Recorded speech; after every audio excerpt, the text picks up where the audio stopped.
सभी को जय हिंद, जय भारत, देशभक्ति, जनसेवा, मिशन राष्ट्रपुत्र यूट्यूब चैनल पर सभी का स्वागत है। इस रतलाम की पावन धरा से सबको प्रणाम करता हूं। दोस्तों, आज हम बात करने वाले हैं, आप कंपटीशन की दौड़ दौड़ने जा रहे हैं, आप कोई प्लेग्राउंड में कोई गेम खेलने जा रहे हैं, आप अपने भविष्य को आजमाने जा रहे हैं और वहां आपको किस प्रकार का जूता पहनना है, मैं फैक्ट तरीका आपको एकदम सच्चा बताऊंगा। लोग चूतिया बनाते हैं, कई प्रकार की अलग अलग सिस्टम अपने व्यूज को पाने के लिए कुछ भी बता देते हैं, लेकिन जब हम कोई एग्जाम देने जा रहे हैं तो अधिकांश आपने देखा होगा कि कोई भी डायरेक्ट नए पेन का इस्तेमाल नहीं करता है। पुराना जो पेन उनको चलाने वाले रहते हैं, ऐसे नहीं अपन ने जाके खरीदे और डायरेक्ट हम एग्जाम देने जा रहे हैं।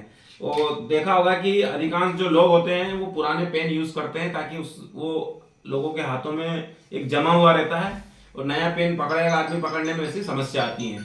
तो ऐसे कई प्रकार की जो समस्या है, ऐसे कैसे आप बताने वाला हूं कि आप दौड़ने जा रहे हैं, आपका भविष्य आजमाने जा रहे हैं और आपको उसमें किस प्रकार का जूता पहनना है। बहुत सारे लोग क्या करते हैं कि यार मेरी दौड़ आने वाली है, मैं नया जूता खरीद लूं, और खरीद के रख लेते हैं, उस दिन पहन के दौड़ते हैं और असफल हो जाते हैं। बहुत सारे लोग हैं जो पुराने जूते ही पहन के दौड़ते हैं और हो सकता है कंफर्टेबल रहते हैं तो वो पहन के दौड़ जाते हैं। तो दोस्तों, मैं एक छोटा सा वीडियो आपको इसलिए बनाना चाह रहा था क्योंकि मेरे सामने भी ये समस्या रही है। मैंने भी नए जूते लाए और नए पेटी में रखे और जैसे जिस दिन कंपटीशन था उसको पहन के दौड़ गया क्योंकि मेरे को कोई बताने वाला नहीं था।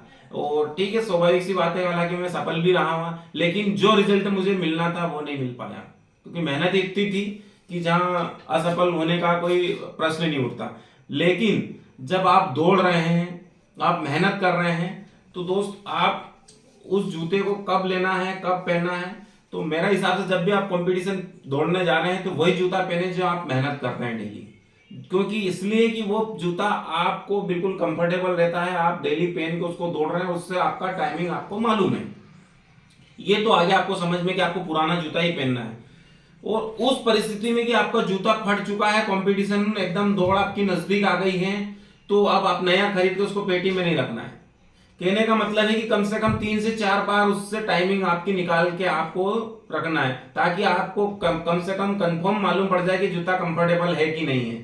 तो अब मेरे हिसाब से आपको समझ में आ गया होगा कि जब आप दौड़ने जाए तो आपके पास नया हो या पुराना जूता, पर वो रगड़ा खाया हुआ जरूर होना चाहिए, उससे आपकी टाइमिंग लगी हुई जरूर होनी चाहिए और आप उससे अभ्यस्त जरूर होने चाहिए, तो आप सक्सेस होंगे। अन्यथा आप नए जूते पहन के दौड़ेंगे, आपके पैरों में उस प्रकार के जूते पहन के दौड़ने की अभ्यस्त नहीं है आपके पैर, जिसकी वजह से आपके पैर जल्दी भर सकते हैं और दौड़ने में जो टाइमिंग आता है वो टाइमिंग कम हो सकता है आप सफलता की सीढ़ी नहीं चढ़ पाए। तो ऐसी समस्याओं से यदि बचना है तो आप अभ्यस्त जूते पहन के जाएं और पास होए, अपने माता पिता का नाम रोशन करें।